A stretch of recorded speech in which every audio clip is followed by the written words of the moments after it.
Hello friends, welcome to Creative Medicine. In this lecture, we will learn about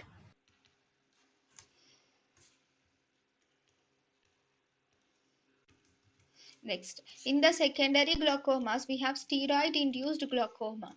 In the steroid-induced glaucoma, here there is accumulation of mucopolysaccharidosis will start accumulating in the trabecular meshwork.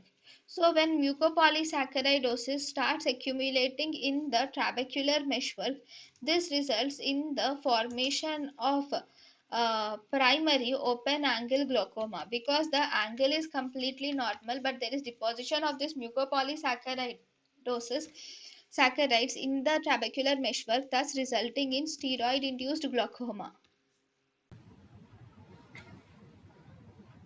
thank you and thank you for watching.